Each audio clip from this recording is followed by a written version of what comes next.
Hello students, welcome to कैटजी online classes. जैसा कि बच्चों हमने बोला हुआ था कि आपको अलग से एक वीडियो देंगे जिसमें सारे क्वेश्चंस को डिस्कस करेंगे जो कि होमवर्क में दिया हुआ है, ठीक है।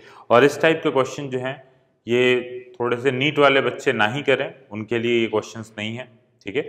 बाकी जेई वाले बच्चे इसको कर सकते हैं। देखिए, एक क्वेश्चन तो ये था, एक क्वेश्चन मैंने क्लास में करवा दिया था जिसमें क्या हो रहा था, डायलेक्ट्रिक कांस्टेंट जो था वो इसके अलोंग वेरिएशन उसके अंदर था। तो उसको हमने कैसे किया था, जरा उसको एक बार देख लो, याद आ जाएगा पूरा।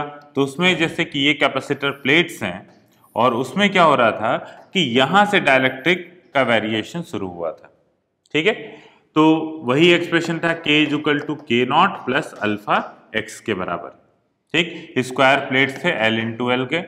अब इसके बाद हमने क्या किया था, क्योंकि ये सारा जो डायलेक्ट्रिक कांस्टेंट है वो कांस्टेंट नहीं है, वो वेरिएबल हो रहा है, ठीक है। तो यहां पे हम क्या करेंगे, पहले x के बाद एक छोटा सा पोर्शन लेंगे dx लेंथ का, ठीक है। तो dx, ये कैपेसिटर प्लेट का लेंथ कितना है इसमें लिया dx, और वो अंदर की तरफ कितना है l लेंथ। तो इसका मतलब इसका जो एरिया होगा dA वो बराबर होगा L इंटू dx के बराबर, ठीक।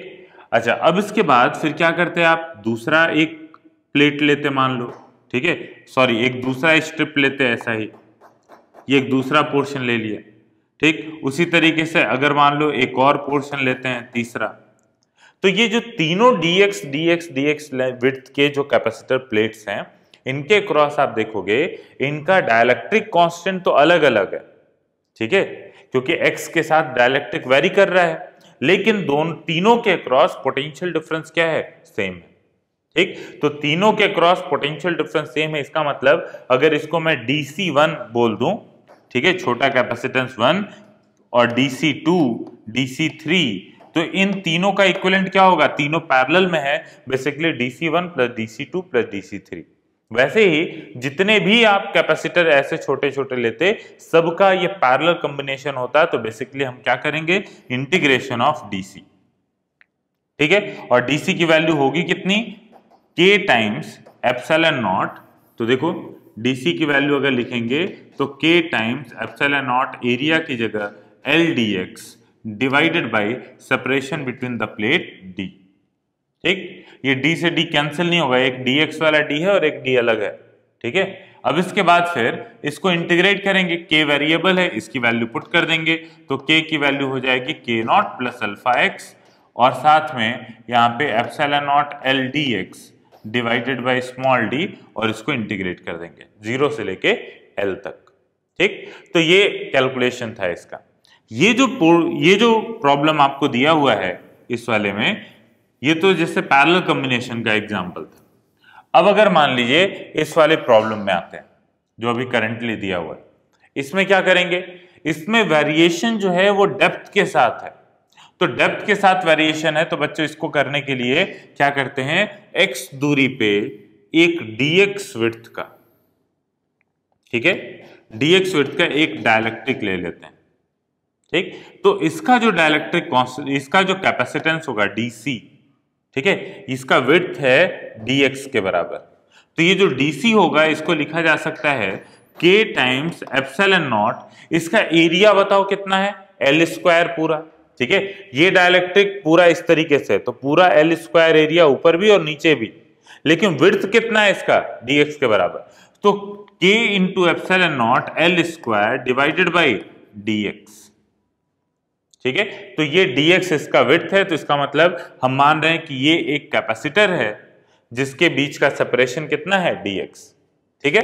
अच्छा, उसके बाद फिर, अच्छा इसको मैं दो मेथड से सॉल्व करूंगा, एक बेसिक मेथड भी और एक इस तरीके से भी, इक्विवेलेंट कैपेसिटेंस का कॉन्सेप्ट यूज करके। देखिए अब क्या है कि पहले वाले में तो हमने देखा था, जो इससे पहले एग्जांपल मैंने बताया, उसमें पोटेंशियल डिफरेंस हर एक के अक्रॉस जो था वो सेम था। यहां पे क्या होगा कि अगर मान लो इस प्लेट पे कैपेसिटर, इस प्लेट पे चार्ज Q नॉट हम मान लेते हैं, ठीक है, तो इलेक्ट्रिक फील्ड कितना होता, Q not upon A epsilon not, E not की वैल्यू, ठीक। और डायलेक्ट्रिक कांस्टेंट K का पड़ा हुआ है, तो मतलब इलेक्ट्रिक फील्ड कितना, E नॉट बाई K, ठीक है। तो इसका मतलब कि अगर electric field E not by के और के वैरी कर रहा है यहां से, ठीक है, तो आप देखो शुरू में x की वैल्यू जब कम है तो k की वैल्यू कम है। इसका मतलब अगर इस प्लेट को आप पॉजिटिव पे रखते हो, इस प्लेट को नेगेटिव पोटेंशियल पे नेगेटिव से कनेक्ट करते हो और इस प्लेट को पॉजिटिव से, तो क्या होगा, इलेक्ट्रिक फील्ड नीचे की तरफ होगा। क्योंकि नीचे चलते चलते डाइलेक्ट्रिक कांस्टेंट इंक्रीज करते जा रहा है, तो इस वजह से इलेक्ट्रिक फील्ड भी डिक्रीज करते जाएगा, क्योंकि ई नॉट बाई के है ना इलेक्ट्रिक फील्ड, ठीक। तो इसका मतलब अगर यहां पे dx हम देखें, तो यहां पे dx के अक्रॉस पोटेंशियल डिफरेंस जो होगा डेल्टा v, वो बराबर होगा ई नॉट बाई के, ठीक है, ई नॉट डिवाइडेड बाई के मल्टीप्लाइड बाई dx, ठीक है। इलेक्ट्रिक फील्ड को dx से मल्टीप्लाई किया, पोटेंशियल डिफरेंस आ गया। अच्छा, और नीचे एक dx लेते, उसमें क्या होता, वहां का electric field multiplied by dx, ठीक है। और जैसे जैसे नीचे जा रहे हैं इलेक्ट्रिक फील्ड कम होते जा रहा है, इसका मतलब जितने भी dx आप ले रहे हो सबके क्रॉस पोटेंशियल डिफरेंस अलग अलग है, ठीक। इसका मतलब कैसा कॉम्बिनेशन है बताओ, पैरेलल या सीरीज? तो भाई पैरेलल तो है नहीं है, ठीक है। इसका मतलब क्या बचा, ये सीरीज कॉम्बिनेशन। तो ये सीरीज कॉम्बिनेशन का हो गया। तो यहां पे बात करें तो सबके क्रॉस चार्जेस क्या होंगे, सेम। तो यहां पे dc इज इक्वल टू के epsilon naught L square dx, इसको हम लेते हैं। तो यहां पे आप देखो dc की वैल्यू मिल गई। अब सीरीज कॉम्बिनेशन में ज्वाइन करना अपने को, ठीक है। तो it is a case of series combination, series combination of all DC, जितना भी DC कैपेसिटेंस आप ले रहे हो सबका सीरीज कॉम्बिनेशन, ठीक। तो सीरीज कॉम्बिनेशन का फॉर्मूला क्या होता है, 1/C equivalent is equal to 1/C1 plus 1/C2, और ऐसे करके जोड़ते जाते हैं, ठीक। तो इस जोड़ने को ही हम क्या बोलेंगे, इंटीग्रेशन, ठीक। तो इसका मतलब 1/C इक्विवेलेंट जो होगा वो हम लिखेंगे इंटीग्रेशन ऑफ 1/DC, ठीक है। तो 1/C इक्विवेलेंट इस केस में क्या हो जा रहा है, इंटीग्रेशन ऑफ 1/DC, और DC की वैल्यू कितनी है, ये चीज। तो यहां पे देखते हैं तो ये आ जाएगा dx अपॉन के एप्सिलॉन नॉट एल स्क्वायर, इसको इंटीग्रेट करेंगे। अच्छा, x की वैल्यू कहां से कहां तक वेरी कर रही है, 0 से लेके d तक, ठीक। तो इसको हम 0 से लेके d तक वेरी करा देंगे, ठीक है। इसके बाद इसको इंटीग्रेट कर लीजिए, तो ये हो जाएगा 1/के एप्सिलॉन नॉट एल स्क्वायर बाहर मिल गया, इंटीग्रेशन के अंदर बचा dx अपॉन के नॉट प्लस अल्फा एक्स 0 से लेके d तक, ठीक है। अब इसको सॉल्व करें आगे, तो 1/C इक्विवेलेंट की वैल्यू हो जाएगी यहाँ पे 1/एप्सिलॉन नॉट एल स्क्वायर, इसको इंटीग्रेट करेंगे लॉग में जाएगा, ठीक। तो 1/अल्फा लॉग के नॉट प्लस अल्फा एक्स, ठीक, 0 से लेके d तक, ठीक। ये इंटीग्रेशन आपको ये चीज बताया हुआ है काफी पहले कि इंटीग्रेशन अगर मान लो इसका इंटीग्रेशन हम करते हैं, integration of dx upon a plus B x, ठीक। तो इंटीग्रेशन में जो भी वेरिएबल के साथ मल्टीप्लाइड चीज होता है वो डिवाइड हो जाता है। तो ये चीज हो जाएगा 1/b, और dx अपॉन x जैसा फॉर्म बन रहा है ना, तो ln x, तो इसका मतलब log ln a plus B x, ये होगा इंटीग्रेशन इसका, ठीक। तो वही इंटीग्रेशन का फॉर्मूला यहां पे यूज किया है, ठीक है। इसको नोट कर लीजिएगा अगर नहीं पता होगा तो अब इसके बाद आगे सॉल्व करता हूं। तो देखो ये हो जाएगा यहां पे 1/एप्सिलॉन नॉट एल स्क्वायर अल्फा, और इसका इंटीग्रेशन लॉग लिमिट पुट कर दोगे आप, तो के not plus alpha D divided by यहां पे के नॉट, ठीक। तो ये आ गया। अब इसके बाद अपने को तो C इक्विवेलेंट चाहिए था, तो C इक्विवेलेंट क्या होगा, इसी का रेसिप्रोकल, तो epsilon naught L square alpha divided by ln के not plus alpha D divided by के नॉट, ठीक है। ये आंसर होगा इसका। ठीक, तो बच्चा ये एल स्क्वायर की जगह एरिया ए रख देंगे, हो जाएगा। तो इस तरीके से आप इस क्वेश्चन को सॉल्व करोगे। देखिए इसका दूसरा मेथड मैं बताता हूं। दूसरे मेथड को बेसिक, जैसे कि हम कैपेसिटेंस निकालने के लिए ऐसा करते थे कि चार्ज क्यू नॉट मान लेते थे और पोटेंशियल डिफरेंस वी, तो क्यू बाई वी का जो रेशियो होता था वही इक्विवेलेंट कैपेसिटेंस होता था। तो सबसे पहले मैं मान लेता हूं कि ये जो कैपेसिटर है, ठीक है, इस कैपेसिटर पे यहाँ पे जैसे मान लो कि ये वाला पॉजिटिव टर्मिनल और ये वाला नेगेटिव टर्मिनल, ठीक। तो अगर इसको मैं 0 वोल्ट मान लूं तो ये कितना V वोल्ट, ठीक। इलेक्ट्रिक फील्ड पॉजिटिव से नेगेटिव प्लेट की तरफ जाएगा और बीच में डाइलेक्ट्रिक है जो कि वेरिएबल है, ठीक। तो देखो सबसे पहले dV इज इक्वल टू, पहले इलेक्ट्रिक फील्ड लिख डालते हैं। तो इलेक्ट्रिक फील्ड की वैल्यू कितनी होती है, Q अपॉन K A एप्सिलॉन नॉट के बराबर, ठीक है। तो यहां पे dV is equal to minus E dot D R होगा। ये फॉर्मूला पढ़ा हुआ है आपने। अब इसको यूज करता हूं मैं, तो इसको यूज करते हैं तो वैल्यू रखते हैं dV is equal to electric field हो गया Q अपॉन K की जगह K naught plus alpha x, ठीक, इंटू ए एप्सिलॉन नॉट, ये इलेक्ट्रिक फील्ड हो गया, इंटू डी आर, ठीक। इलेक्ट्रिक फील्ड और डी आर एक ही डायरेक्शन में है, ठीक है। इलेक्ट्रिक फील्ड नीचे की तरफ, डी आर भी हम नीचे की तरफ ले रहे हैं। तो इंटीग्रेट कहां से कहां करेंगे, देखो डी आर की वैल्यू 0 से लेके डी तक, और dV की वैल्यू कहां से कहां जाओगे, तो आप dV की वैल्यू देखोगे तो यहां का पोटेंशियल V है और यहां का पोटेंशियल 0, तो इसका मतलब V से लेके 0, इस तरीके से एक माइनस का साइन बीच में छूट रहा है तो इज इक्वल टू माइनस, ठीक। अब इसको इंटीग्रेट करके देखना और Q बाई V की वैल्यू निकाल लेना। तो यहां पे आ जाएगा, देखो 0 माइनस V, तो minus minus cancel, V is equal to आ गया, को Q नॉट मान लेते हैं, ठीक, और इसको भी V नॉट मान लेते हैं, ठीक। तो यहाँ पे V naught is equal to Q naught divided by A epsilon naught, और इधर आ जाएगा dr, सॉरी dx ले लेते हैं, ये dr ले लिया मैंने, E डॉट dx, ठीक है। तो यहां से हो जाएगा dx अपॉन K naught plus alpha x, इसका इंटीग्रेशन 0 से लेके d तक, ठीक। इसको इंटीग्रेट कर लीजिए, वही सेम आंसर आ जाएगा जो अभी सॉल्व किया। तो ये बेसिक तरीके से हो गया, ठीक। और फिर वो जो था उसको आपको करना था सीरीज और पैरेलल के कॉम्बिनेशन का कॉन्सेप्ट यूज करके, ठीक। चलो अब अगले क्वेश्चन पे चलते हैं। देखो अगला क्वेश्चन ये दिया हुआ था आपको कि इस पूरे सेटअप का अपने को कैपेसिटेंस पता करना था। इसमें कोई डाइलेक्ट्रिक नहीं है, लेकिन यहाँ पे ये चीज है कि प्लेट जो है, प्लेट के बीच का सेपरेशन बदल रहा है। तो जैसे एक बार में आप नहीं लिख सकते C is equal to epsilon naught A in by D, ये नहीं लिख सकते आप, क्योंकि D हर जगह वेरी कर रहा है। देखो यहाँ पे D, दोनों प्लेट के बीच का सेपरेशन D है, लेकिन यहाँ का अगर वैल्यू देखोगे तो यहाँ पे वैल्यू हो जाएगा D plus L tan theta, D plus L tan theta, ये वैल्यू हो जाएगा यहाँ पे, ठीक है। तो इस वजह से यहाँ पे एक बार में ये फॉर्मूला नहीं लगा सकते, तो आपको यहाँ पे कुछ इंटीग्रेशन की जरूरत पड़ेगी।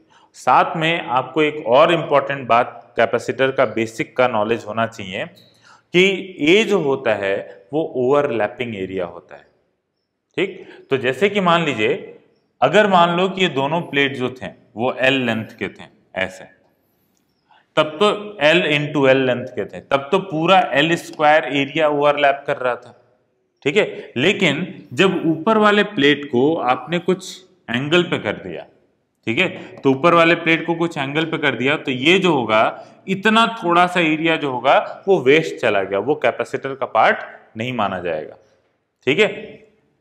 तो यहां पे आप करोगे क्या कि एक तो ये चीज है कि ये L क्रॉस L का प्लेट था, ये एंगल थीटा है, तो ये वाली डिस्टेंस कितनी हो जाएगी L कॉस थीटा, ठीक है। तो इसका मतलब इस प्लेट का भी मात्र L कॉस थीटा तक का ही वेरिएशन देखेंगे हम, ठीक है, वहीं तक का कैपेसिटेंस कैलकुलेट करेंगे, उधर का बचा हुआ प्लेट का कोई कैपेसिटेंस नहीं है, ठीक, एक तो ये चीज होगी बच्चों।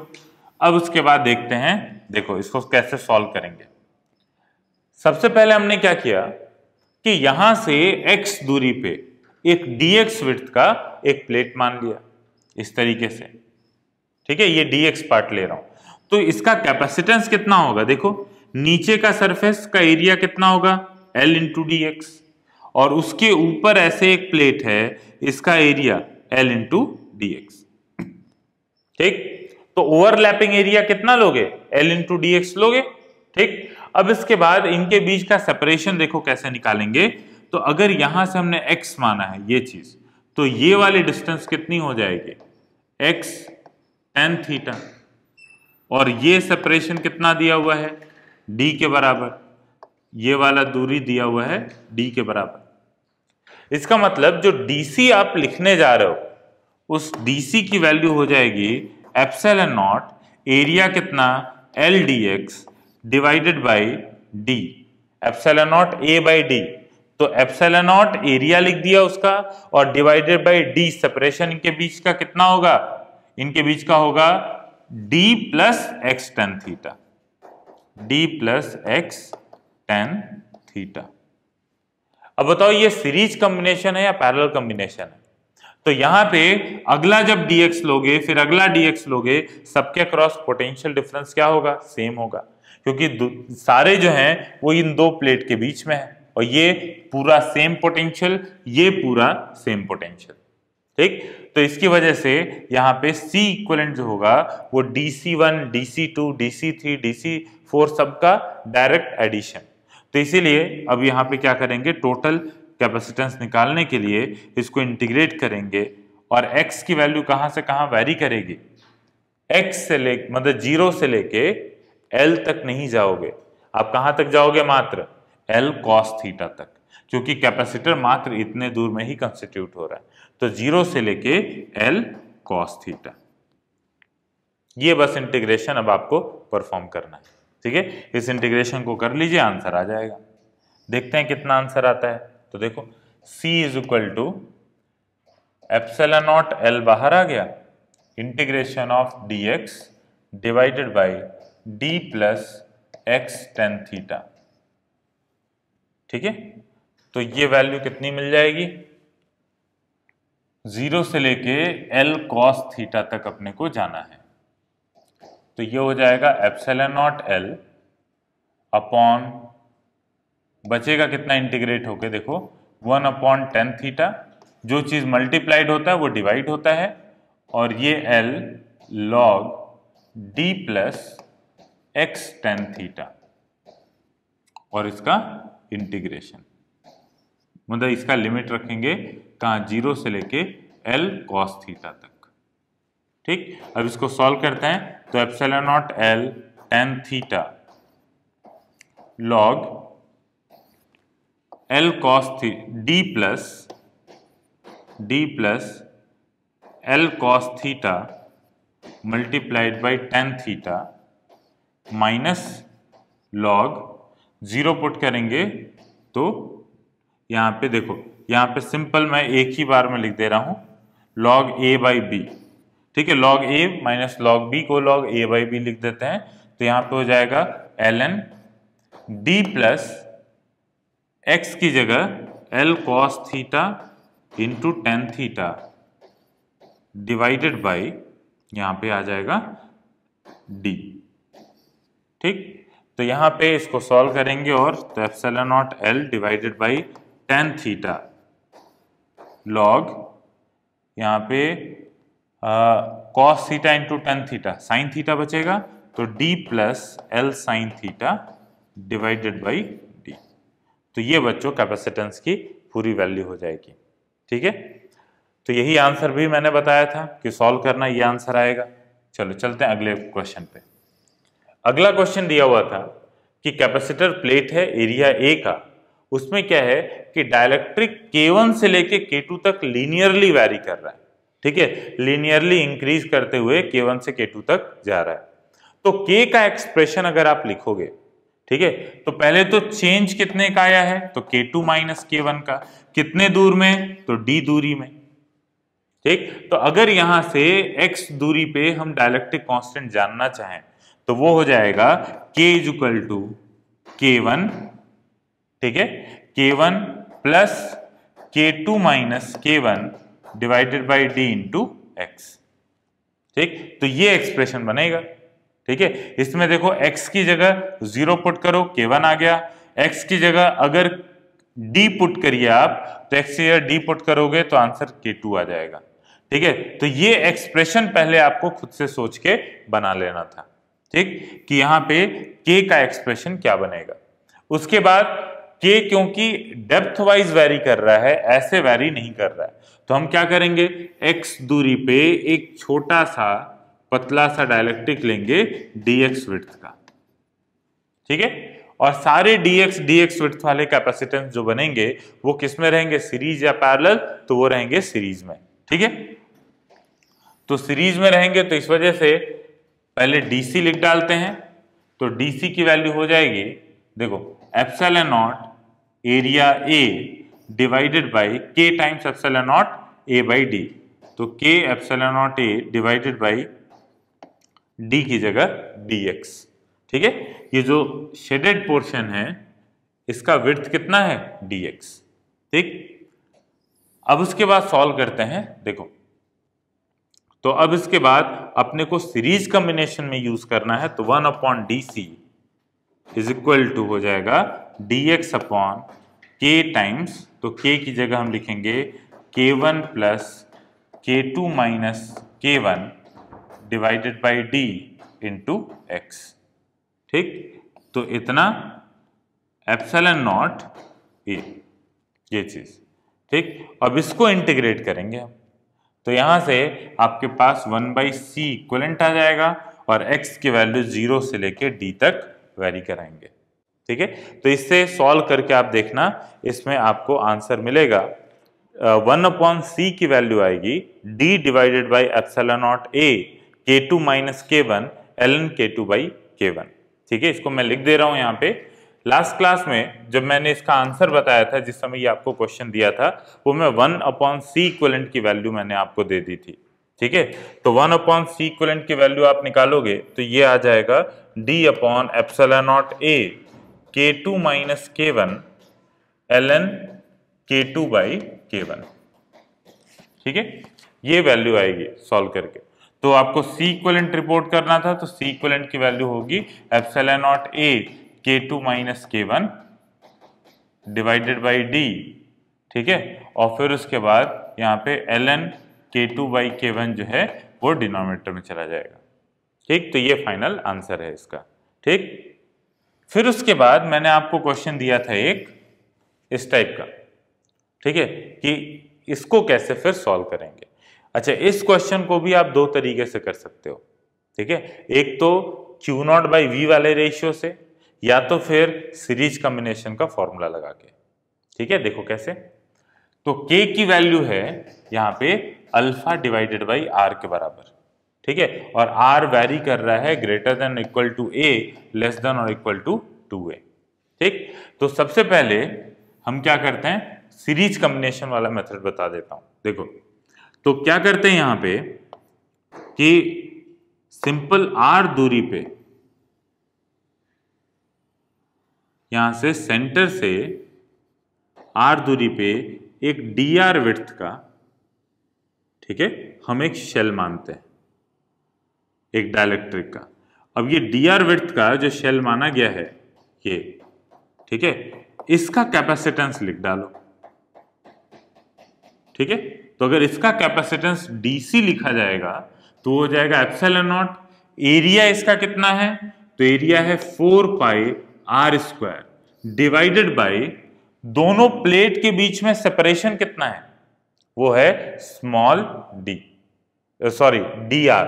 ठीक, अच्छा, अगर आप ये इसमें कंफ्यूज होके देखो, जो सिलेंड्रिकल कैपेसिटेंस होता है ना, सिलेंड्रिकल कैपेसिटर या फिर स्फेरिकल कैपेसिटर, उसमें जब आप ज्यादा रेडियस के लिए जाते हो और दोनों मतलब कि अगर आप स्फेरिकल कैपेसिटर में देखो, स्फेरिकल कैपेसिटर का फॉर्मूला क्या था, ये दो कैपेसिटर हैं, मतलब ये दो शेल्स हैं, इसका फॉर्मूला आया था कैपेसिटेंस का 4 pi epsilon not R1 R2 divided by R2 minus R1। ठीक, अब अगर मान लीजिए ऐसा होता है कि R1 R2 बहुत क्लोज हैं, दोनों के बीच में सेपरेशन बहुत कम है, ठीक है, तो R2 माइनस R1 को हम क्या लिख सकते हैं? R2 माइनस R1 को लिख सकते हैं उन दोनों के बीच का सेपरेशन यहां पे D, जैसे दो पैरेलल प्लेट के बीच का सेपरेशन होता था ना स्मॉल d, ठीक है, तो इसको D मान लिया। ठीक, अच्छा R1 R2 बहुत क्लोज हैं तो लगभग इक्वल हैं, तो इसको हम क्या मान लेंगे R1 और R2 को? R square. तो 4 पाई R स्क्वायर क्या बन गया? एरिया।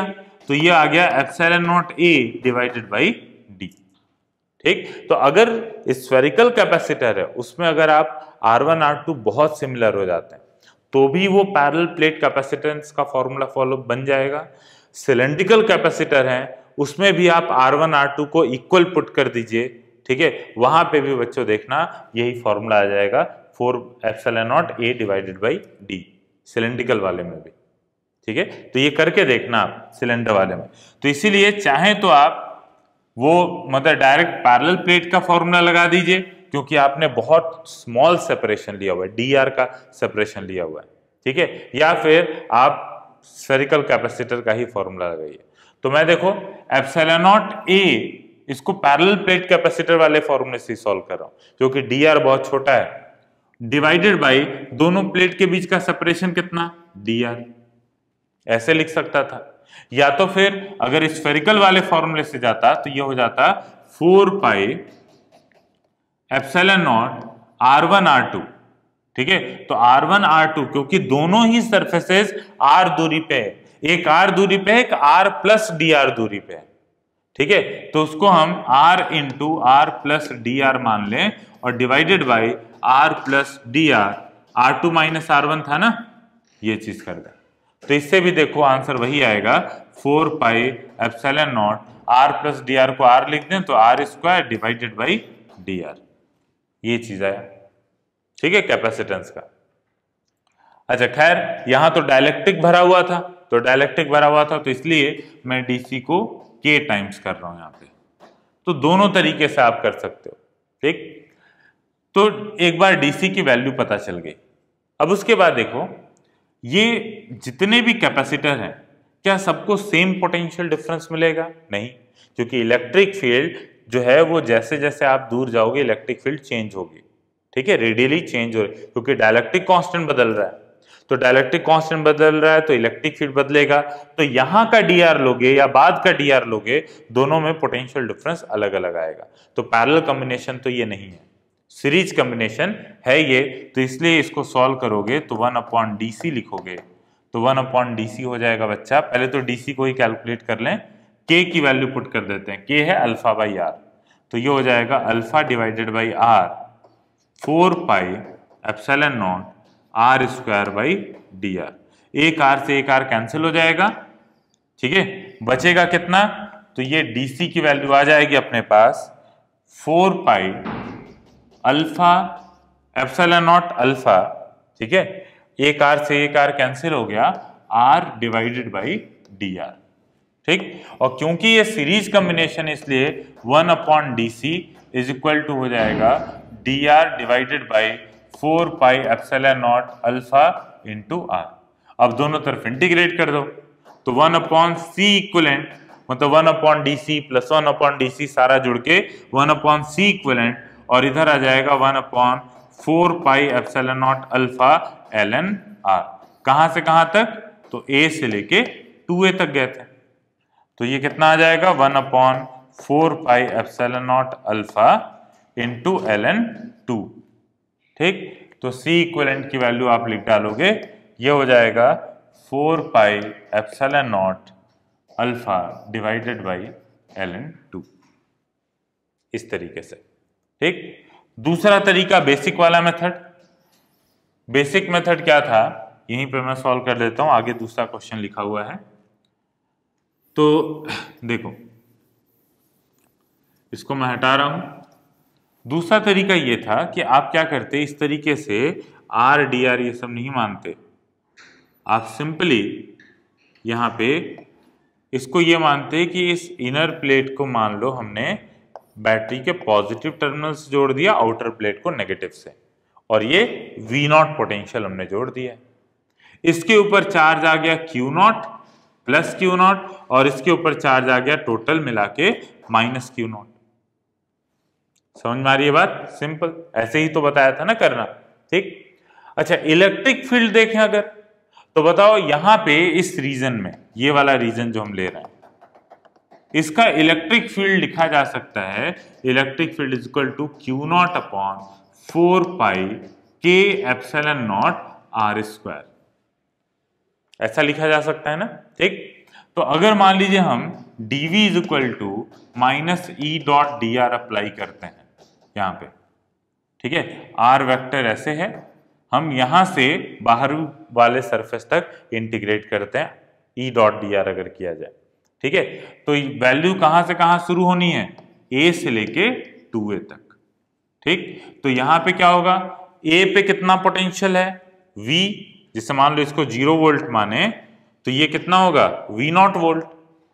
ठीक, तो A वाले का पोटेंशियल कितना है V0, और फिर उसके बाद ये 2A वाले का पोटेंशियल कितना है, ये जो 2A लेंथ पे है इसका है 0, तो V0 से लेके 0।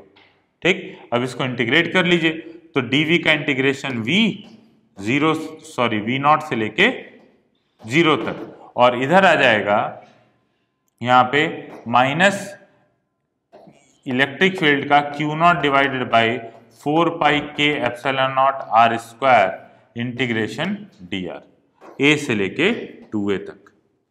ठीक, और यहां से आप Q0 अपॉन V0 की वैल्यू निकाल देना, आंसर आ जाएगा, वही कैपेसिटेंस होगा इस पूरे सिस्टम का। ठीक, हो सकता है कुछ लोग को दिक्कत आए इलेक्ट्रिक फील्ड लिखने में, तो बच्चा ये तो बाहर शेल की तरह काम करेगा, ये तो कितना, ये कोई फील्ड देगा नहीं अंदर, जो भी फील्ड मिलना है ये अंदर वाले शेल की वजह से फील्ड मिलेगा Q0 की वजह से, उसके कारण फील्ड का एक्सप्रेशन लिखेंगे। ठीक है, और फिर उसके बाद उसको इंटीग्रेट कर देंगे। आप गॉस लॉ भी अप्लाई कर सकते हो डाइलेक्ट्रिक मीडियम के लिए, और फिर इलेक्ट्रिक फील्ड लिख डालना। ठीक, तो ये एक तरीका हो गया।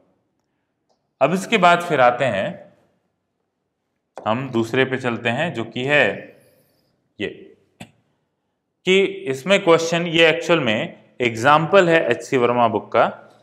ठीक, जो एग्जाम्पल दिया था हमने वो एग्जाम्पल था एग्जाम्पल नंबर 23 बच्चों। ठीक है, तो एग्जाम्पल नंबर 23, उसके अलावा तो शायद कोई क्वेश्चन हमने नहीं दिया था आप लोग को करने के लिए। ठीक है, एग्जाम्पल नंबर 23 पे आते हैं। 22 दिया हुआ था, लेकिन 22 मैं क्लास में करा चुका हूं, जो डाइलेक्ट्रिक के ऊपर फोर्स कैलकुलेट करवाया था। ठीक है, इसलिए 22 को डिस्कस नहीं करूंगा। 23 पे आते हैं। 23 क्वेश्चन में क्या बोला जा रहा है, a parallel plate capacitor is placed in such a way that its plates are horizontal and the lower plate is dipped into a liquid of dielectric constant K and density rho. Each plate has an area A. The plates are now connected to a battery which supplies a positive charge of magnitude Q to the upper plate. ठीक, अब देखो इसका मतलब यहां पे charge जो आ गया वो Q के बराबर आ गया। ठीक, अच्छा डाइलेक्ट्रिक जो था, अब डाइलेक्ट्रिक के ऊपर आएगा पोलराइज चार्ज नेगेटिव। अब क्योंकि ये लिक्विड है, अभी तक हम कैसे डाइलेक्ट्रिक की बात कर रहे थे, जो सॉलिड डाइलेक्ट्रिक था, तो सॉलिड डाइलेक्ट्रिक था तो डाइपोल्स ओरिएंट कर रहे थे, लेकिन वो ऐसा नहीं था कि मतलब जैसे मान लो कि ये प्लेट्स हैं पॉजिटिव और नेगेटिव, ठीक है, और इसके बीच में हम डाइलेक्ट्रिक डाल देते हैं, तो यहां पे एक इंड्यूस चार्ज प्रोड्यूस तो हो रहा था, लेकिन ऐसा नहीं हो रहा था कि नेगेटिव यहां से अट्रैक्ट होकर पॉजिटिव प्लेट से जाकर चिपक जा रहा था। लेकिन यहां पे ये लिक्विड है, इसलिए ये अट्रैक्शन की वजह से ऊपर उठ जाएगा। ठीक है, और जब ये ऊपर उठेगा तो mg नीचे लग रहा है। ठीक है, तो जहां पे mg और ये इलेक्ट्रोस्टैटिक अट्रैक्शन एक दूसरे को बैलेंस कर जाएंगे, वहां पे ये रुक जाएगा। समझ में आ रही है बात? ठीक, तो यहां पे देखते हैं कि इसको H की वैल्यू यहां पे कैलकुलेट करनी थी। ठीक है, तो ये पूरा लिक्विड है, चार्जेस कैसे कैसे डेवलप हो रहे हैं देखो, एक तो कैपिटल Q ऊपर वाले प्लेट के ऊपर चार्ज है, ठीक, और यहां पे नीचे वाले प्लेट के ऊपर चार्ज होगा माइनस Q, ये डाइलेक्ट्रिक है, यहाँ पे Q डैश चार्ज प्रोड्यूस हुआ और इस डाइलेक्ट्रिक के नीचे वाले सरफेस पे Q डैश चार्ज प्रोड्यूस होगा। ठीक है। अच्छा, इस Q डैश की वैल्यू कितनी लिखी जा सकती है? तो पोलराइज चार्ज का फॉर्मूला बताया था कि पोलराइज QP जो होता है वो Q multiplied by 1 minus 1 by K के बराबर होता है। ठीक है। तो यहाँ पे ये जो Q डैश हो गया, ये वैल्यू अपने को पता है, ये हो जाएगा Q multiplied by 1 minus 1 by K के बराबर, ये Q डैश। ठीक। अच्छा, क्योंकि ऊपर वाले सरफेस पे यहाँ पे नेगेटिव चार्ज आया है Q डैश, तो नीचे वाले सरफेस पे इस डाइलेक्ट्रिक के, क्योंकि दोनों चिपके हुए हैं, डाइलेक्ट्रिक का सरफेस और नीचे का मेटल प्लेट, लेकिन अगर इसको मैं अलग अलग ड्रॉ करूं तो जो डाइलेक्ट्रिक का सरफेस होगा उस पे चार्ज कितना होगा? Q1 minus 1 by K positive, और जो नीचे का मेटल का सरफेस होगा उस पे चार्ज नेगेटिव कितना होगा? Q के बराबर। समझ में आ रही है बात? तो इन दोनों का नेट जो चार्ज होगा वो इस सरफेस पे हम लिख देते हैं। ठीक है। तो नेट चार्ज इस सरफेस पे जो होगा वो देखिए, सबसे पहले Q डैश को हमने लिख दिया Q0 1 माइनस 1 बाई K। ठीक। फिर net charge on lower plate वो कितना है? तो लोअर प्लेट पे नेट चार्ज एक में माइनस Q0, क्योंकि नीचे वाले सरफेस पे नेगेटिव, तो माइनस Q0। उसके अलावा Q0 की जगह कैपिटल Q कर देते हैं यहाँ पे, तो ये QP हो गया और ये कैपिटल Q। ठीक। तो माइनस कैपिटल Q प्लस यहाँ पे आएगा, ये पॉजिटिव डाइलेक्ट्रिक के ऊपर चार्ज आ रहा है नीचे वाले सरफेस पे, तो ये प्लस, तो ये टोटल जो चार्ज आ जाएगा नीचे वाले सरफेस पे वो आप देखना बच्चों, इनको सॉल्व करके आ जाएगा। यहाँ पे कैपिटल Q ही ले लेते हैं, ये हो जाएगा Q माइनस Q और यहाँ पे माइनस Q अपॉन K। ठीक। तो इसका मतलब ये माइनस Q अपॉन K क्या चीज है? माइनस Q चार्ज इस मेटल सरफेस के ऊपर और इस डाइलेक्ट्रिक के सरफेस पे इतने चार्ज का नेगेटिव। ठीक। अगर ऊपर वाले सरफेस पे, सॉरी पॉजिटिव, ऊपर वाले सरफेस पे ये इतना नेगेटिव चार्ज आया है, तो नीचे वाले पे इसको नेगेटिव साइन लगा देते हैं, तो नीचे वाले सरफेस पे ठीक इतना ही पॉजिटिव आया होगा, और एक मेटल सरफेस पे भी क्या होगा? नेगेटिव चार्ज होगा। तो मेटल सरफेस का नेगेटिव चार्ज, डाइलेक्ट्रिक का पॉजिटिव चार्ज मिलके जो नेट चार्ज बनाएंगे वो इतना चार्ज बनाएगा माइनस Q अपॉन K। ठीक। तो सिचुएशन अब क्या है? अब अपने पास दो लेयर्स हैं, एक नीचे का लेयर हो गया जिसके पास चार्ज कितना है? माइनस Q अपॉन K नेट चार्ज, एक ऊपर का सरफेस है जिसके पास चार्ज है कैपिटल Q के बराबर, और बीच में ये चार्ज की लेयर है। ठीक है। तो क्या होगा कि ये पॉजिटिव चार्ज इस नेगेटिव चार्ज के लेयर को ऊपर अट्रैक्ट करेगा, और ये नेगेटिव चार्ज इस नेगेटिव चार्ज के लेयर को भी ऊपर रिपेल करेगा। तो इन दोनों चार्जेस की वजह से इस लेयर के ऊपर की तरफ फोर्स लगा, और इसका mg फोर्स नीचे लग रहा होगा। तो इन्हीं दोनों को बैलेंस करेंगे तो अपने को H पता चल जाएगा, क्योंकि ये जो ऊपर का इतना रीजन है, ये इतना रीजन, इसके mg को कौन बैलेंस कर रहा है? ऊपर का इलेक्ट्रोस्टैटिक फोर्स। ठीक। तो इसके लिए सबसे पहले मैं क्या कर रहा हूं? इस पॉइंट पे इलेक्ट्रिक फील्ड निकालने जा रहा हूं। तो इलेक्ट्रिक फील्ड निकालते हैं। तो देखो, net electric field at the surface of dielectric कितना होगा? सरफेस ऑफ डाइलेक्ट्रिक पे नेट इलेक्ट्रिक फील्ड वो बराबर होगा ऊपर वाले सरफेस के कारण Q upon 2a epsilon not, क्योंकि मात्र एक सरफेस के कारण हम फील्ड कंसीडर कर रहे हैं, और दूसरे के कारण Q डिवाइडेड बाय यहाँ पे 2 टाइम्स KA एप्सिलॉन नॉट के बराबर। ठीक है। तो यहाँ पे ये नेट इलेक्ट्रिक फील्ड हो गया। दोनों को ऐड क्यों किया ये बताओ? तो दोनों को ऐड इसलिए किया बच्चा क्योंकि पॉजिटिव प्लेट नीचे की तरफ फील्ड देगा और नेगेटिव प्लेट भी नीचे की तरफ देगा, तो दोनों का डायरेक्शन सेम है। तो फील्ड है नीचे की तरफ, चार्ज है नेगेटिव, तो फोर्स किधर लगेगा? अपवर्ड। ठीक। तो इसीलिए दोनों को डायरेक्ट हमने ऐड किया है। तो ये नेट इलेक्ट्रिक फील्ड बन के आ गया, जो कि फील्ड है E net Q upon 2 epsilon naught 1 + 1/k, और जिसका डायरेक्शन है डाउनवर्ड। ठीक है, अब इसके बाद तो फोर्स कितना लगेगा, देखो अगर हम इसको सॉल्व करें तो फोर्स कितना लगेगा, force acting on upper surface of dielectric. तो अपर सरफेस जो डाइलेक्ट्रिक है उसके ऊपर फोर्स हो जाएगा QP, मतलब polarize charge multiplied by net electric field वहां का, और ये फोर्स होगा किधर की तरफ, अपवर्ड, क्योंकि फील्ड नीचे है, चार्ज नेगेटिव है। तो इसको सॉल्व करें तो QP की वैल्यू अपने को पता है, Q मल्टीप्लाइड बाई 1 - 1/k। ठीक है, ये पोलराइज चार्ज का फॉर्मूला होता है। नेट इलेक्ट्रिक फील्ड कितना मिला है, तो ये मिला है Q divided by 2a epsilon naught 1 + 1/k। ठीक, तो इसको सॉल्व करते हैं तो ये आ जाएगा, देखो कितना, Q² divided by 2a epsilon naught, ये a - b a + b, तो ये हो गया 1 - 1/k²। ठीक है, तो ये इलेक्ट्रिक फील्ड मतलब ये नेट फोर्स हो गया उस सरफेस के ऊपर। ठीक, अब देखो अब क्या करते हैं यहां पे,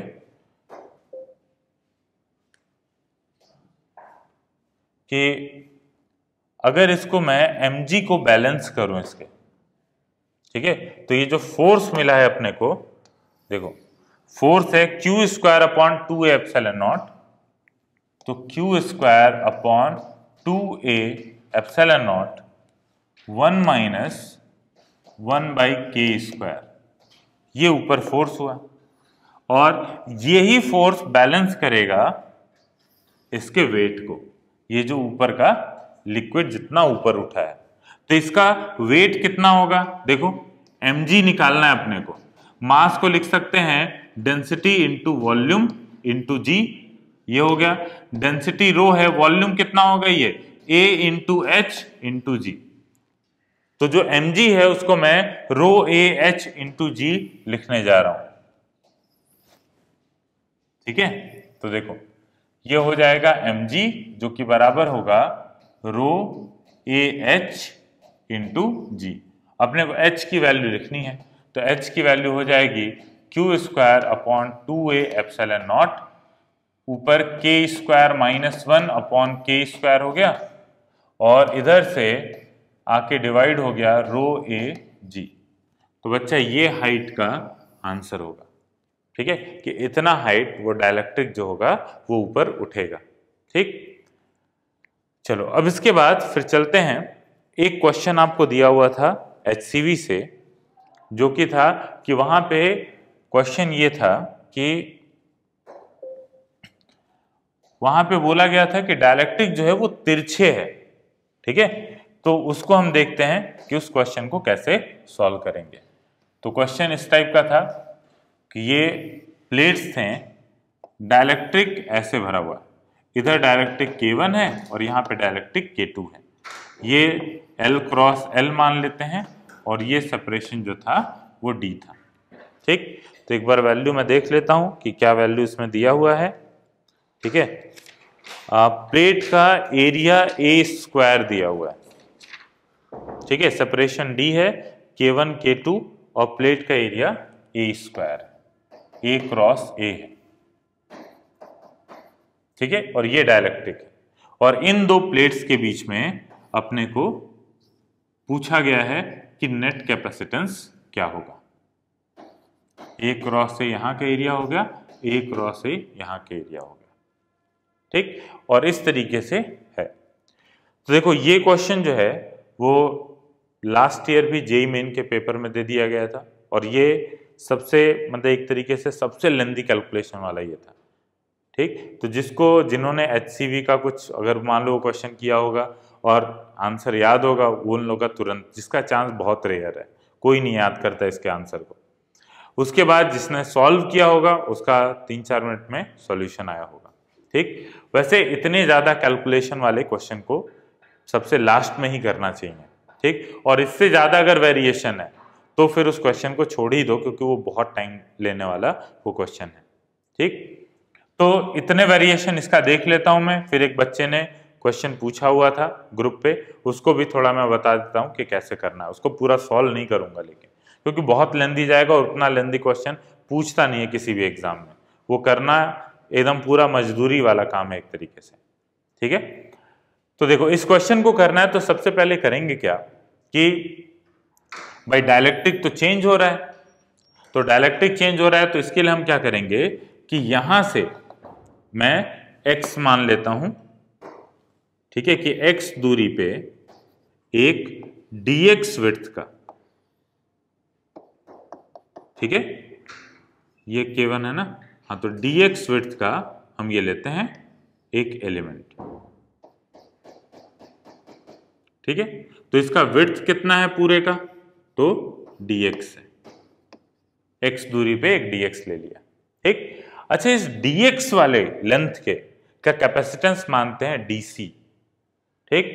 तो dc जो हो जाएगा वो बराबर होगा किसके, देखो, अच्छा यहां पे क्या हम एक बार में dc को लिख सकते हैं? नहीं, क्योंकि बीच में डायलेक्ट्रिक यहां पे K2 है और यहां पे K1 है। तो यहां पे प्रॉब्लम यह है कि यहां पे आपको क्या करना पड़ेगा कि इस डीसी में भी दो कैपेसिटेंस अलग अलग छोटे छोटे निकालोगे और फिर उनका कैपेसिटेंस कैलकुलेट करोगे, ठीक है, और उसका सीरीज कॉम्बिनेशन लोगे, ठीक है। तो जैसे मान लो कि इसको मैं बोल देता हूं, इस वाले को नाम दे देता हूं DC1 और ऊपर वाले को नाम दे देता हूं DC2, ठीक है। तो DC1 की वैल्यू कितनी होगी, देखो, अगर DC1 की वैल्यू देखें तो ये x दूरी पे है ना, तो ये अगर एंगल थीटा है, ठीक है, तो ये वाला कितना होगा, ये वाली लेंथ, तो ये वाली लेंथ हो जाएगी यहां पे x tan थीटा, ठीक है। और ये वाली लेंथ जो होगी, ये वाली लेंथ, ये बच्चों हो जाएगी d minus x tan theta के बराबर, ठीक है। तो ये dx विड्थ का हमने स्ट्रिप लिया है, उसके अलावा क्या माना था कि ये DC2 है और ये DC1 है, ठीक है। तो जो 1/DC होगा, मतलब ये जो पूरे स्ट्रिप का, ये जो पूरा ये dx विड्थ का आप जो प्लेट ले रहे हो, ठीक है, इसका जो कैपेसिटेंस है 1/DC वो बराबर होगा 1/DC1 प्लस 1/DC2, ठीक है। तो यहाँ पे प्रॉब्लम ये था कि पहले आपको दो अलग अलग कैपेसिटेंस लिखना था, उनका सीरीज कॉम्बिनेशन निकालोगे, फिर जो इन दोनों का इक्विवेलेंट आएगा उसको आप इंटीग्रेट करोगे 0 से लेके a तक, ठीक है, वो आपको फाइनल आंसर देगा, ठीक है। तो देखो सबसे पहले DC1 की वैल्यू बता दो कितनी होगी। तो DC1 की वैल्यू कितनी होगी बच्चा, देखते हैं। तो इसका डायलेक्ट्रिक है K2, तो K2 एप्सिलॉन नॉट, एरिया क्या होगा, तो देखो ये प्लेट जो है वो A क्रॉस A है, तो A ऐसे है और A अंदर की तरफ है, ठीक है। तो इसका मतलब इस प्लेट का इस dx विड्थ का एरिया हो जाएगा A इंटू dx, ठीक है। तो K2 एप्सिलॉन नॉट एरिया की जगह स्मॉल a इंटू dx, ठीक है, डिवाइडेड बाई d। तो एक K2 कहां से शुरू हुआ, यहां से लेके यहां तक, इसका मतलब ये सेपरेशन कितना है, ठीक है। तो हम इनके बीच का कैपेसिटेंस निकाल रहे हैं, एक ये सरफेस और एक ये वाला सरफेस, ठीक है, इनके बीच का कैपेसिटेंस। फिर DC2 जब निकालेंगे तो इस सरफेस और इस सरफेस के बीच का कैपेसिटेंस कैलकुलेट करेंगे, ठीक है। तो इनके बीच का अगर निकाले तो DC1 ये हो गया डिवाइडेड बाई ये हो गया x tan थीटा, ठीक है। और जरा tan थीटा की वैल्यू बता दो कितनी होगी, ये थीटा है तो ये लेंथ a है और ये लेंथ d है, तो इसका मतलब यहां पे tan थीटा की वैल्यू हो जाएगी d बाई a के बराबर, ठीक है, परपेंडिकुलर अपॉन बेस। तो यहां पे वैल्यू लिख देते हैं DC1, तो DC1 फाइनल हो गया K2 एप्सिलॉन नॉट, यहां पे d अपॉन a लिखेंगे तो ऊपर चला जाएगा a square into dx divided by x into d, ठीक है, ध्यान देना dx भी हो गया है और स्मॉल d भी है, ठीक है। तो इसलिए मैं यहाँ पे d को बाद में लिख रहा हूं, ठीक। अब आते हैं dc2 को लिखते हैं। तो dc2 को क्या लिखेंगे बच्चों? तो dc2 होगा ऊपर वाला, तो इसका हो गया डाइलेक्ट्रिक है K1, ऊपर वाले का डाइलेक्ट्रिक K1 माना था, तो K1 एप्सिलॉन नॉट, एरिया इसका कितना होगा? तो एरिया होगा dx into dx multiplied by a, area हो गया, डिवाइडेड बाई इनके बीच का सेपरेशन, प्लेट के बीच का separation small d minus x tan theta, tan theta की जगह d डिवाइडेड बाई a। तो इसकी वैल्यू हो जाएगी, इसकी वैल्यू देखो, इसको मैं हटा देता हूं। तो बच्चा इसकी वैल्यू लिखते हैं, देखते हैं क्या आता है। तो ये हो गया K1, ये AD और साथ में A ऊपर multiply, K1 epsilon naught A square dx divided by, यहां पे आ जाएगा AD माइनस XD, ये चीज। तो ये आ गया dc2, ठीक है। तो dc2 आ गया। अब इसके बाद आते हैं, देखिए, तो ये हो जाएगा 1/dc is equal to 1/dc1 plus 1/dc2। अब इसकी वैल्यू पुट करते हैं, तो 1/dc की वैल्यू हो जाएगी यहां पे x into D divided by, यहां पे ठीक है dc2 हो गया ना। तो अब हम क्या करें, इंटीग्रेट करें, ठीक है। x into D divided by K2 epsilon naught A square dx, ठीक। फिर उसके बाद यहाँ पे dc1 हो गया, dc2 लिखता हूं मैं, प्लस यहाँ पे K1 एप्सिलॉन नॉट, अच्छा रेसिप्रोकल करके लिखना होगा ना, तो ये हो जाएगा AD minus XD divided by K1 epsilon naught A square dx, ठीक है। तो इसका आप क्या करो कि इन दोनों का सॉल्व कर लो, कितना आता है। तो देखो जो कॉमन मिले ले लेते हैं, d कॉमन मिल गया ऊपर और नीचे मिल गया epsilon naught A square dx। बचेगा क्या? तो इधर बचेगा x डिवाइडेड बाई K2, ठीक, और epsilon naught A square common मिल चुका है, और इधर मिला अपने को A minus x divided by यहाँ पे K1, ठीक। अब इसको आगे सॉल्व करते हैं, तो d divided by epsilon naught A square dx, यहाँ बचेगा K1x plus A K2 minus K2x divided by K1 K2,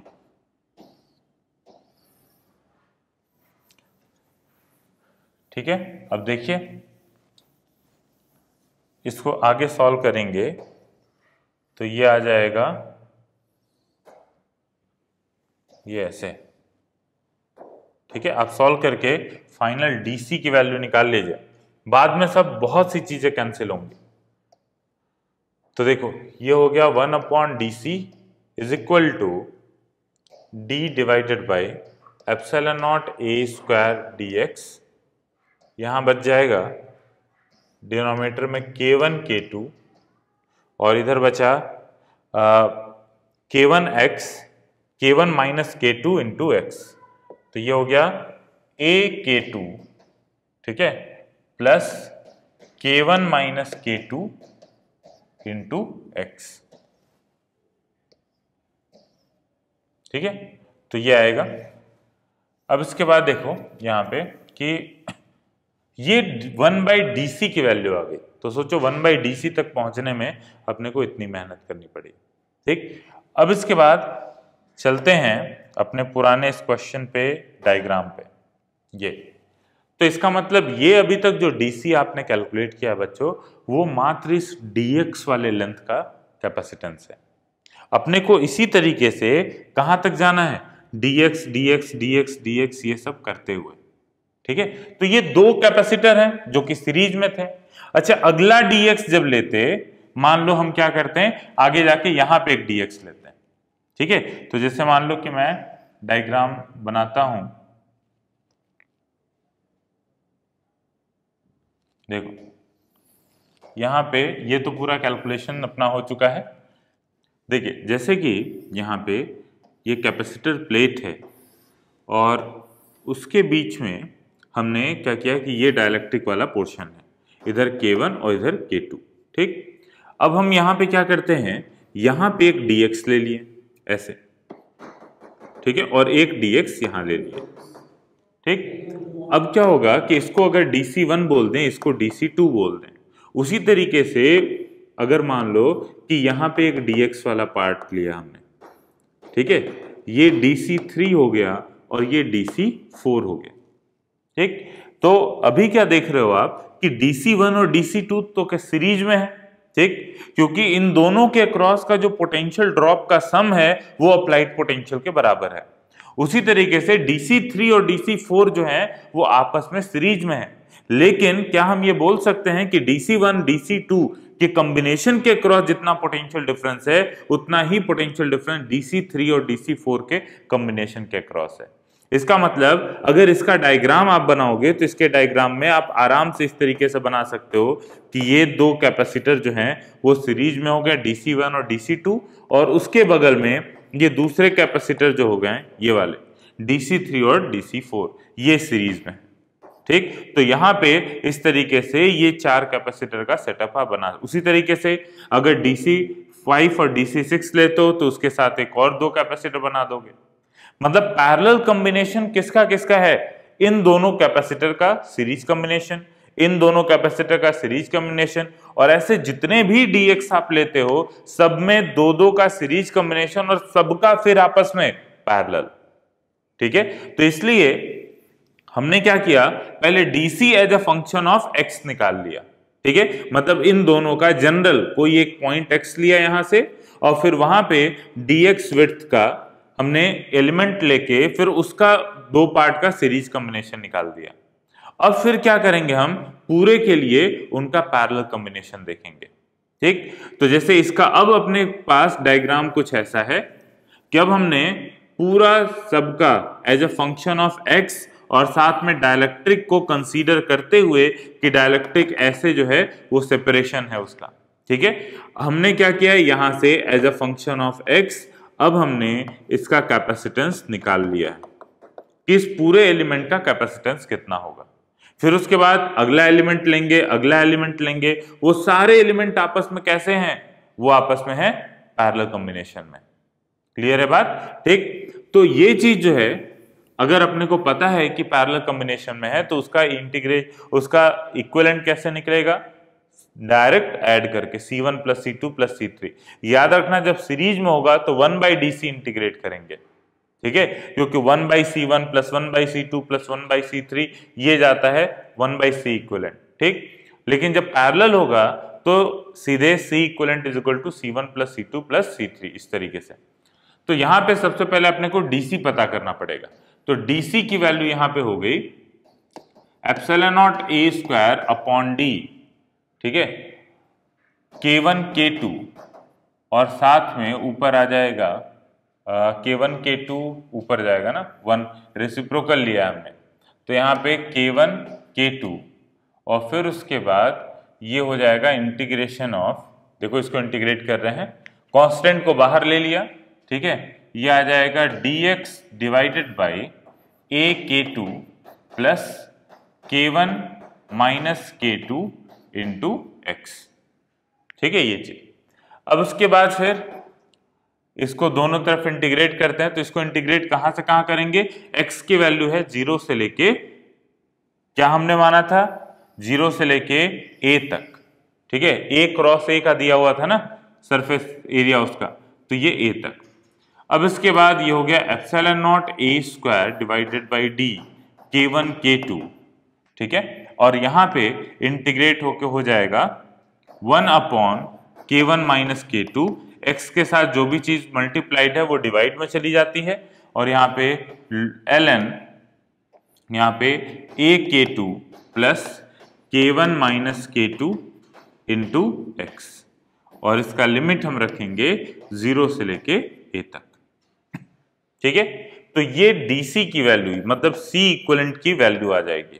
ठीक है, इसको सॉल्व करके देखते हैं बच्चों कितना आंसर आता है। तो ये आएगा C equivalent is equal to epsilon naught A square K1 K2 divided by D K1 minus K2। ठीक है, और फिर उसके बाद यहां पे लिमिट पुट करते हैं लॉग के साथ। तो ln यहां पे ln फिर अपर लिमिट पुट करें अगर तो AK2 plus K1 minus K2 into A, और यहाँ पे मैं यूज कर रहा हूं log A minus log B equal to log A by B। ठीक, और यहाँ पे ये आ जाएगा 0 पुट करेंगे तो AK2। ठीक है, तो A कैंसिल हो गया, K2 से K1 बाई K2 आ जाएगा। इसका मतलब ये आ गया epsilon naught A square K1 K2 divided by D K1 minus K2 ln यहाँ पे K1 बाई K2। ठीक, तो ये इक्विवेलेंट आएगा इसका। ठीक, और ये आंसर है। देखो क्वेश्चन का पैटर्न आप देखोगे तो पहले मैंने आपको वो वाला क्वेश्चन कराया जिसमें 2 प्लेट थे और वो थीटा एंगल पे थे। ठीक, ताकि आप उसमें ऐसा देख सको कि उस क्वेश्चन में क्या खासियत थी जब ऐसे जा रहा था। तो यहां पे आप direct epsilon naught A by D अगर पुट करते, ठीक, तो D की वैल्यू जो है वो वेरिएबल हो रही है, इसलिए हमें एलिमेंट लेके सॉल्व करना पड़ा। इस क्वेश्चन में क्या था, यहां पे ये समझ में आया कि D की वैल्यू वेरिएबल है, इसलिए इंटीग्रेशन शुरू हुआ। हमने इस टाइप का क्वेश्चन किए हुए थे कि इधर K1 है इधर K2 है, तो फिर इसका इक्विवेलेंट कैसे निकलेगा पैरेलल प्लेट कैपेसिटर का। यहां पे आसान था क्योंकि इसका भी कैपेसिटेंस आप आराम से कैलकुलेट ले रहे थे और इसका भी कैपेसिटेंस कैलकुलेट कर ले रहे थे। ठीक, क्योंकि दोनों का ही epsilon naught A by D अगर करते K epsilon naught A by D तो एरिया भी एकदम फिक्स पता है और D की वैल्यू भी फिक्स है। लेकिन इस केस में क्या हुआ, ये जो क्वेश्चन है इसमें जो है वो डायलेक्ट्रिक इस तरीके से जा रहा है। इसका मतलब कि ये जो वैल्यू मतलब की चीजें हैं वो चेंज हो रही हैं, D की वैल्यू जो है वो बदल रही है। ठीक है, तो याद रखिएगा इसलिए हमने यहाँ पे एलिमेंट लिया और एलिमेंट लेके इंटीग्रेट कर रहे हैं हम स्टेप बाय स्टेप। ठीक है, चलो अब इसके बाद फिर तो बच्चा इस तरीके से आप इस क्वेश्चन को सॉल्व कर लोगे। ठीक, अच्छा ग्रुप पे एक हमने आपसे बोला हुआ था कि ग्रुप पे अगर कोई भी क्वेश्चन होगा किसी टाइप का जो आपसे नहीं हो रहा है तो पूछने के लिए एक बच्चे ने ये क्वेश्चन पूछा हुआ था, उसको मैं बता देता हूं, थोड़ा सा सॉल्व नहीं करूंगा, सॉल्व करने का कोई मतलब नहीं है उसको। ठीक है, मतलब वैसे क्वेश्चन आने ही नहीं है। क्वेश्चन में ये था कि ये d/3 पार्ट में बांट दिया गया था। ठीक है, उसके बाद फिर सेपरेशन ऐसे था, सॉरी इस तरीके से। ठीक है, तो ये है सेपरेशन। अब इसके बाद फिर यहां से बीच से ऐसे भी डिवाइडेड है। ठीक, तो यहां पे बच्चों है K1, ठीक है, इतने दूर में है K2, तो वैल्यू था K1 K2 और ये पूरा था K3। ठीक है, ये क्वेश्चन था। ठीक, और वैल्यूज जो थी वो इस तरीके से, ये था 2D/3, ये D/3 और ये D/3 और ये 2D/3। ठीक है, ये चीज, और ये जो लेंथ था वो D/2 था। तो बेसिकली क्या किया गया है, 3 पार्ट में कैपेसिटर को, इस कैपेसिटेंस को बांट के कैपेसिटर को, और वो जो D/3 वाला पार्ट बीच में बचा था उसको डायगोनली मिला दिया गया। ठीक है, तो ये क्वेश्चन था। इसमें आप करोगे क्या, मैं बताता हूं मेथड, वैसे आप ट्राई करिएगा। एक तो ये देखो कि यहाँ पे D की वैल्यू वैरी कर रही है। ठीक, तो यहाँ पे फिर से आपको x के बाद एक एलिमेंट लेना पड़ेगा dx, उनका सीरीज कॉम्बिनेशन निकालोगे और फिर जो सीरीज कॉम्बिनेशन आएगा सबका फिर पैरेलल निकालोगे। लेकिन वो मात्र यहां से यहां तक के लिए करोगे। ठीक है, क्योंकि आपको इस टाइप का क्वेश्चन मैंने करवाया हुआ था ना कि अगर इस टाइप से K1 K2 और ये K3 है, ठीक है। और इसका इक्विवेलेंट निकालना है तो हम क्या करेंगे पहले कि ऐसा नहीं मानेंगे कि K1 और K2 पैरेलल में है और फिर वो सीरीज में है K3 के साथ, वो गलत हो जाएगा। मैंने बताया था कि यहाँ पे इलेक्ट्रिक फील्ड कुछ और होगा, यहाँ पे इलेक्ट्रिक फील्ड कुछ और होगा, तो ये जो पोटेंशियल डिफरेंस है और ये पोटेंशियल डिफरेंस आपस में बराबर नहीं होंगे। इस वजह से ये मानना कि ये दोनों पैरेलल में है, ये गलत है। तो सही तरीका क्या होगा, मैंने बताया था कि K3 को भी दो पार्ट में बांट लीजिए इस तरीके से, K3 और K3, और फिर उसके बाद K1 K3 सीरीज में, K2 K3 सीरीज में, और फिर आपस में वो सारे पैरेलल। ठीक, वैसे ही यहां पे भी आप क्या करोगे, K3 को इस तरीके से बांट लोगे। ठीक, तो यहाँ पे K1 वाला पोर्शन और K3 वाला पोर्शन सीरीज में हो जाएंगे। ठीक, फिर उसके बाद K2 और ये K3 वाला पोर्शन जो है वो आ जाएंगे सीरीज में।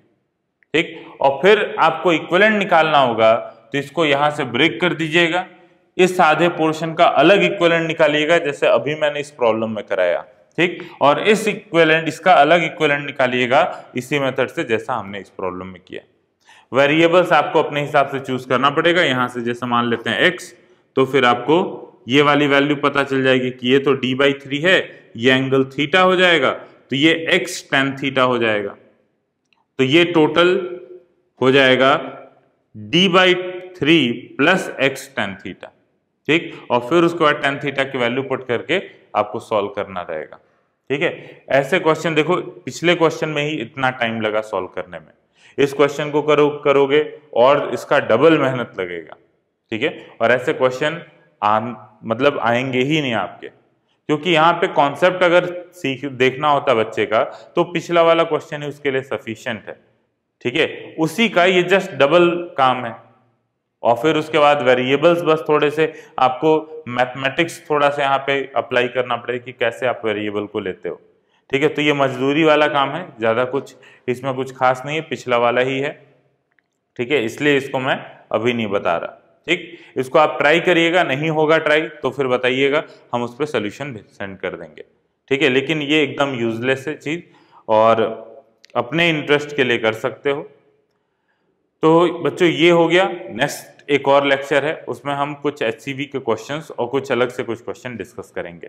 ठीक है, ब्रेकडाउन पोटेंशियल भी वहाँ पे उसके क्वेश्चन नहीं करवाए हैं इस चैप्टर में, तो उसका एक अलग से वहाँ पे एक क्वेश्चन सॉल्व करवा देंगे। ठीक है, चलो मिलते हैं नेक्स्ट क्लास में। Thank you, have a nice day.